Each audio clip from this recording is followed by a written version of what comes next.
वो जो सिराज अमृतसरी ने थप्पड़ मारा है ना मुंह पर, उससे कहो मैं आजकल डर रहा हूँ बहुत। इन्हीं दिनों में शादी कर ले, शादी हो, ऐसा लगा जैसे मुंह तोड़ दिया। महमल कितनी दिनों में शादी कर ले, शादी हो गई, बारात उठ गई तो खेल खत्म। महमल की बिल्कुल ऐसी ही दिखती है मुझे, आग बरसती है उसके अंदर। मैं शादी पर मान गई हूँ तो होने दीजिए शादी। तय जला डलेगी। महमल बता रही थी आप ऐसे भागते जैसे यूं दुनिया से निकल जाएंगे। लड़की को बचाना हो तो भाग लेता हूँ। महमल के अलावा इस तरह के नजूमियों के कहने पर मैं अपनी जिंदगी बर्बाद नहीं करूँ। महमल के अलावा कोई लड़की हो तो उसको भी बचाओगे आप? शादी नहीं होगी गुड़िया।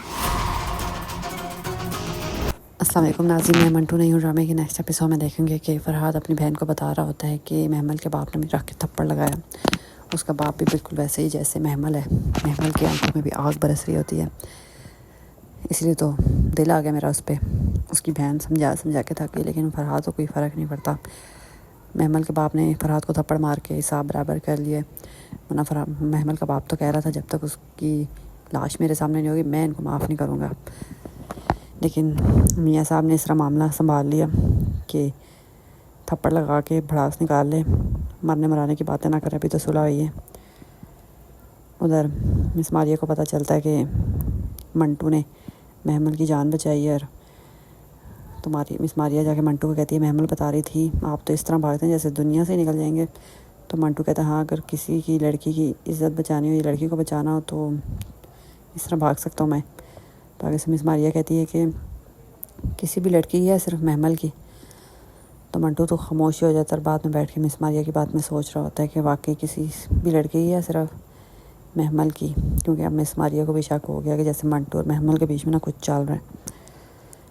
और तो फरहाद अपनी बहन को कहता है कि उसको मेरे से शादी करने पर राज़ी कर दो, कल ही बारात ले जाऊँगा, शादी हो जाएगी और मामला यहीं पे ख़त्म हो जाएगा।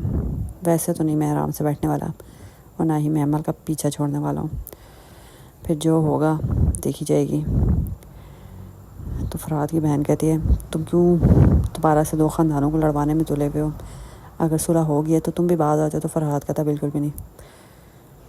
उधर महमल अपनी फूफा के पास बैठी होती है और कहती है कि मेरी शादी तय हो ही गई है तो हो जाने दीजिए, किसी नजूमियों की बातों में आके मैं अपनी ज़िंदगी थोड़ी ना बर्बाद करूँगी।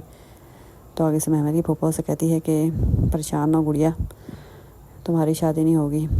तो महमल कहती है अच्छा आपको क्यों लगता है? तो उसकी फूफा कहती बस मुझे लगता है तुम्हारी शादी उससे नहीं होगी।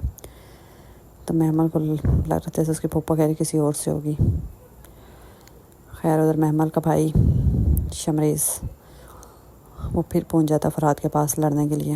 हालांकि महमल के बाप ने फरहाद को थप्पड़ लगा के साफ बराबर कर दिया था, लेकिन शमरेज़ भी शमरेज़ है, वो फिर पहुंच जाता है।